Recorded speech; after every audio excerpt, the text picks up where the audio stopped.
Hello and welcome to a SMRP video, and today we are looking at Transformers War for Cybertron Trilogy, the Generation series. And today we are specifically looking at G2 Ramjets, WFC GS24, who comes up with these names. And it is a Voyager class. And we're doing this really gently, aren't we? Not even sure you're seeing this on camera. I am gently unboxing this thing. Terrible. Who allows me to do these things on camera? No idea. If my wife had it her way, I wouldn't do any of this stuff. And there we go, inside the usual stuff.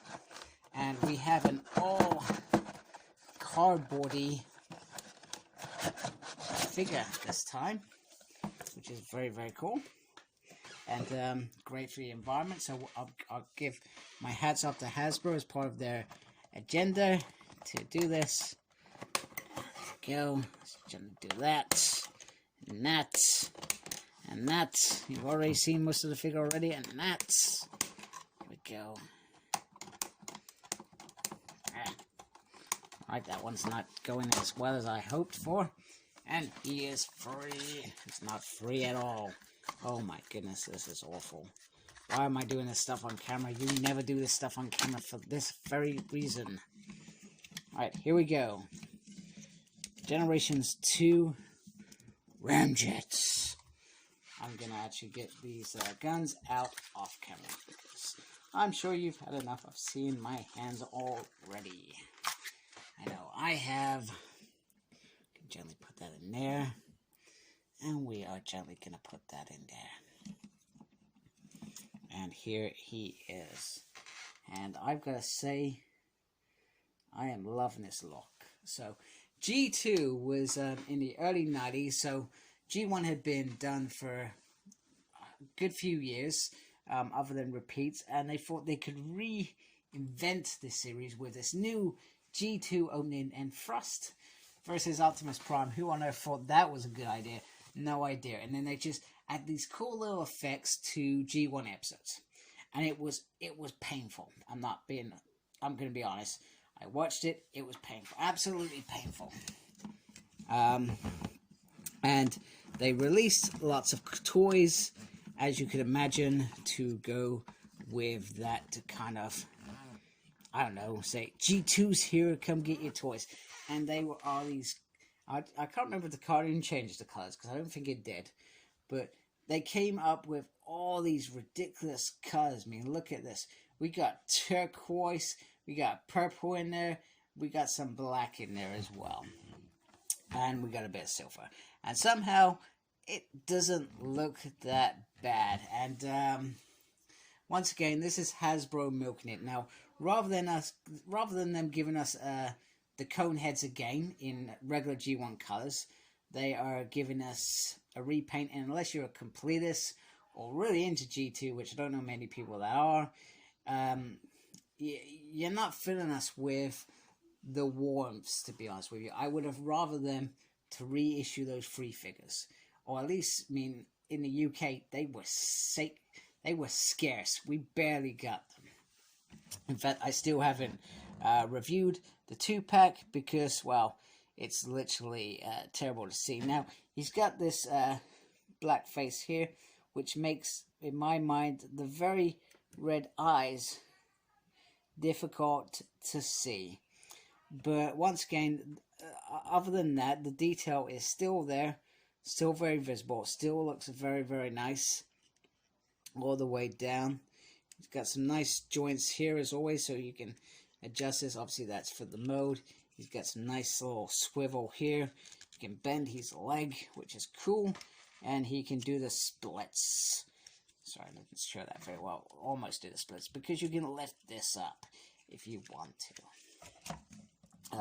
In terms of head, you can move it around, kind of. Yeah, you can go up and down. That's cool. On the arm, he's got this whole 360 thing. He's got the twist there, which is cool. Although the hand does not twist. That is a little bit disappointing. And you can kind of get the arm into this sort of position, which I really, really do like. So in terms of size, let's have a look at size. I'm going to get out my old pint glass with my water in.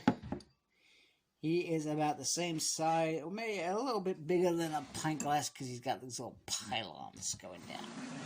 So there he is in size.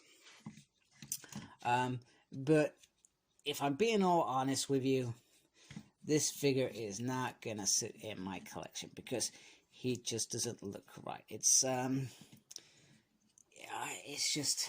fugly. Now, the only way I guess I could make this work is if I was thinking with my illogical brain. We got all these Shattered Glass figures coming out and stuff. I make a whole new Decepticon team, or Predacon team, or whatever you want to call it team. It could be anything. That is the only way this figure works, unless they start bringing out all new G characters, re-releasing them. I do remember quite fondly having one of the cars. Most easiest transformation in the world, but I do remember liking that car very, very much. But other than that, this I can't really recommend it because it's just I feel like it's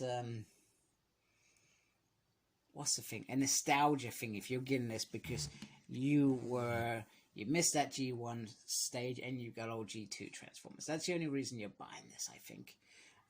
Let me know if you brought it. Let me know why you've brought it. That would be an interesting thing for me to ask of you, the great people that watch my crap, of what you think.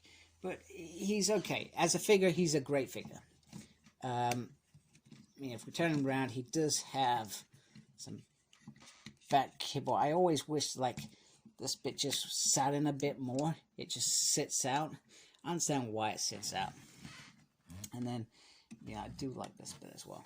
And I'm going to transform him now. Off camera, by the way, because I'm rubbish at all this stuff, as you've seen.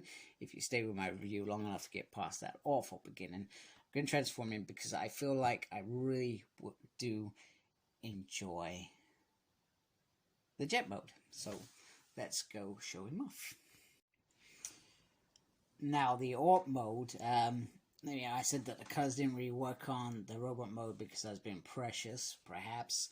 But the AWP mode is absolutely stunning. This really actually looks like it works really, really well. It's got a little ramjet on the side, which I think is cool. The purple going all the way through, and then the black wings and the black noses seems to work. Noses. And then we've got the turquoise missiles and feet, which seem like they flow as well. We also have a very, very awesome Decepticon sign on top there. And then, underneath, okay, it's not the prettiest thing underneath, but what are you going to do? It is still a very slick plane, and you could say that these are, what am I talking about? This is a fighter plane, not an aircraft. But anyway, it sits really well underneath. I do like the guns underneath. It also has a little Decepticon sign there, which I don't think I picked up in robot mode at all. I was trying to remember if it has wheels. It doesn't seem to have wheels. But I feel like that is a wheel there. I feel like I'm going to break it if I do that. I'm not going to do it. I'm not going to do it.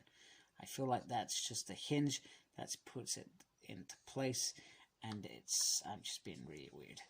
I guess the gaping hole on the top's a little bit disappointing.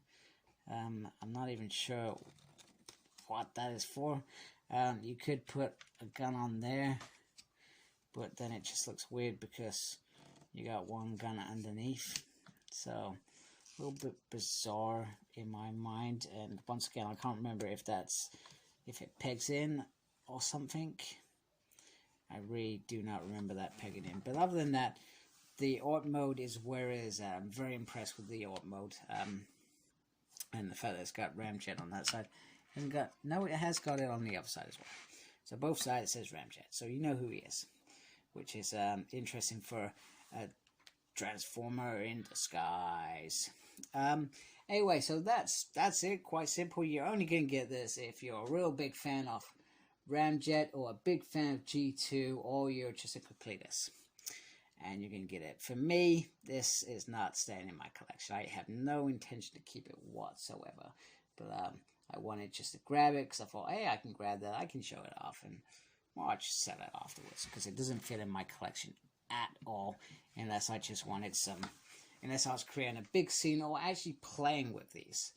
I don't do that, by the way, just so I'm clear. I started playing with toys when I think I was 20.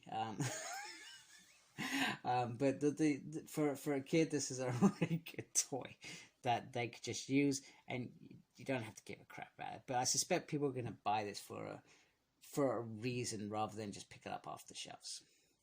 Because if you go in a toy shop and you're buying a Transformer for your figure, there are so many options that are better than this. They got dinosaurs, they've got Autobots that you know, and so many better options than this. But if you wanted a toy, or you're just creating a war, Decepticon war, you know, people create some amazing diorama.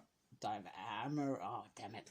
You know what I mean. They create massive displays which look absolutely awesome. And it looks great. So anyway, if you like my stuff, please subscribe to my channel. I really appreciate that. Thank you to those that already subscribe to my channel. I already appreciate what you guys do, and I always look forward to those comments from those great guys out there and gals. And embrace the geekiness. Take care. Goodbye.